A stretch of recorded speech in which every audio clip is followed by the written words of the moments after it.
What if I told you that the world as we know it is about to change dramatically in 2024? That the events happening around us are not random but part of a divine plan foretold thousands of years ago? That the rise of a global leader is imminent? That the world will embrace a new religion of pleasure, and that many will fall away from the true faith in Jesus Christ? Well, stick around to know more. Loss of moral values. Moral degradation and shifts in societal ideals are concerning trends to watch for in 2024. The culture is rapidly drifting away from traditional biblical teachings and values, which is leading to an increase in selfishness and a loss of natural affection. As a selfish religion, the world will prioritize pleasure in 2024. You can see that the contemporary era is dominated by pleasure seekers rather than God seekers, emphasizing the shift in society's values and objectives. In the face of problems in 2024, believers must fight worldly pressures and connect their convictions with the Bible, recognizing the departure from faith and choosing to follow Jesus intentionally, encouraging uncorrupted faith. Apostasy. A substantial trend of apostasy and global revolt against God will take place in 2024, with a large number of people abandoning the true religion. As a large number of individuals leave genuine faith, churches will embrace unrighteousness and merge with the world, resulting in a global revolt against God. As we approach 2024, a slow change from traditional biblical teachings and values is becoming more apparent, with selfishness, vanity, blasphemy, and a loss of natural affection rising in society. Paul's remarks in 2 Thessalonians chapter 2, verse 3 are more pertinent today than ever, as we see an increasing number of people straying away from God.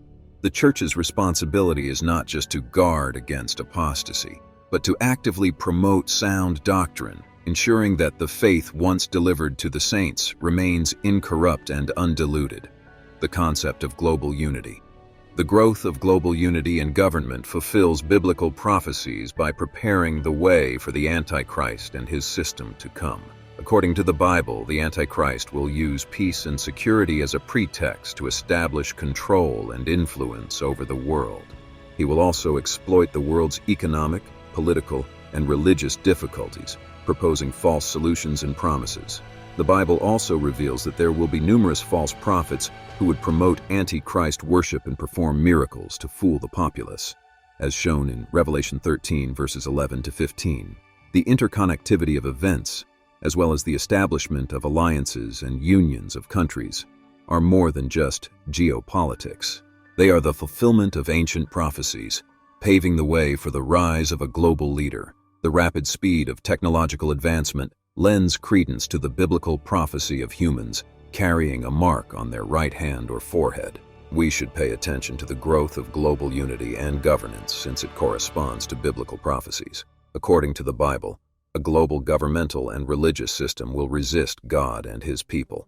The world will eventually unite under one governmental authority, forming a coalition of 10 nations and reviving the ancient Roman Empire described in Daniel chapter 2, verse 7. Note, these events will not take place together in one year, but gradually it will permeate all boundaries till the manifestation of the lawless one. Because of the tremendous speed of technological advancement, the biblical prophecy of the mark of the beast becomes more plausible and believable.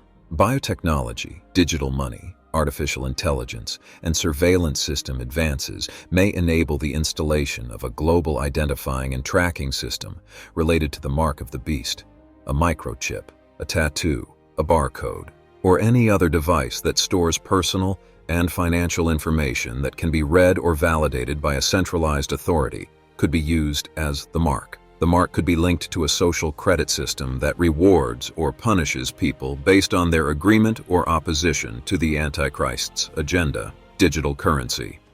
The growth of digital currencies and the establishing of a global digital currency may pave the path for a strong leader to gain unprecedented control over global trade. Today's technical breakthroughs have transformed impossibilities, such as a worldwide system that monitors every transaction, into possibilities that are changing our lives. The rapid growth of technology means that we are getting closer to the scenario prophesied in Revelation 13, with the establishment of the world that the Antichrist will reign.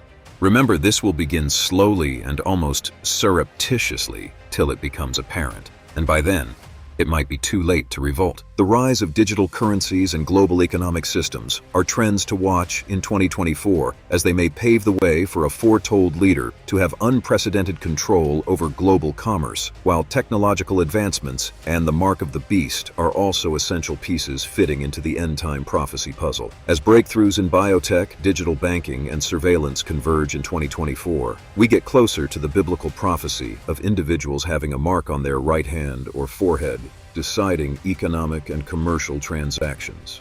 As the world gradually moves towards this turn of events, each man must answer this simple question: how will Christ view those who fail to recognize him at his return at that time, due to their unwillingness to study the prophecies of the Bible adequately?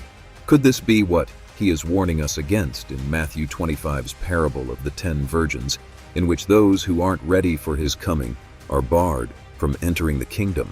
When Christ originally arrived on earth, his people, for the most part, failed to acknowledge and embrace him as the one who had been prophesied to come. Is this going to happen again when Christ returns to his spiritual people? For the most part, I'd like to remind you that we are living in the Great Tribulation era. A review of Bible commentaries from the past demonstrates that the general belief was that the prophecy of the Great Tribulation was primarily fulfilled in the 1st century AD. Only in the last 150 years has the Great Tribulation been projected into the future. This occurrence is foretold in the Olivet prophecy of Matthew 24, Mark 13, and Luke 21, which was initially intended for Jerusalem but has gained relevance in the 21st century. The phrase great distress is used instead of great tribulation in Luke chapter 21, verse 23. According to Luke, the great suffering would affect the land and this people, and would be followed by their captivity, after which the times of the Gentiles would continue until their appointed conclusion. All of this corresponds to what is happening in the world to those whose eyes have been blinded by the god of this world, holding them hostage and not enabling them to see the light of the world. Some have explained this text using the concept of duality, implying that there is a second, final time fulfillment. Christ himself clarifies this by saying, "For then there will be great tribulation, such as has not been since the beginning of time until this time, no, nor ever shall be." Much is made of Matthew chapter 24, verse 22, which declares, "And unless those days were shortened, no flesh would be saved, but those days will be shortened for the elect's sake." The expression "no flesh" refers to the entire world. As previously stated, Luke chapter 21 verse 23 indicates that this tragedy will afflict the land and this people. Although this phrase originally referred to the country of Judea and the Jews, most of the language can be interpreted to signify the tragedy that is set to strike the entire globe and its inhabitants.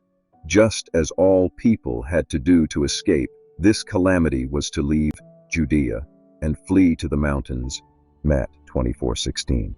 Which is precisely what Christians did when an initial Roman assault on Jerusalem in 66 AD was rebuffed. Giving them time to save their lives, humanity must leave their towards ways and flee to the mountain of salvation through Jesus. For there is no other name under heaven given among men by which we must be saved. Verse 12 of Acts 4. Though much confusion arises from misinterpreting the word end in Matt 24:14, which states, "This gospel of the kingdom will be preached in all the world as a witness to all the nations, and then the end will come." The end here does not necessarily foretell the last single day when all things will cease to exist. Instead, it is referring to the beginning of the end of days, when the love of many will wax cold, and men will become lovers of themselves, as opposed to others.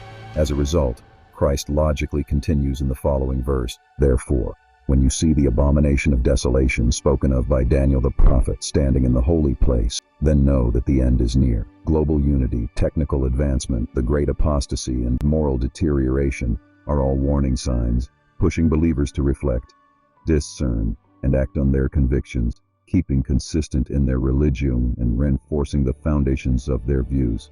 To prevent the disturbing trend of people claiming to be Christians but not following the principles of the Bible, believers must fight worldly influences and match their beliefs with the Bible. As we witness the rise of global unity and governance, we must pay attention to the signs of the times and look for the Antichrist and his system. You have urged us to discern the spirit of the Antichrist, which is already at work in the world, and to oppose his deception and influence. You are also prompted to be true to God and his word, as well as to persevere in the face of adversity and affliction for the sake of the gospel. As you do these things, rest assured that the Antichrist and his system will be defeated when Jesus Christ returns to establish his reign of justice and peace on earth. Peace be to you today and evermore. Please let us know what you think in the comments section. We'll see you in the next one.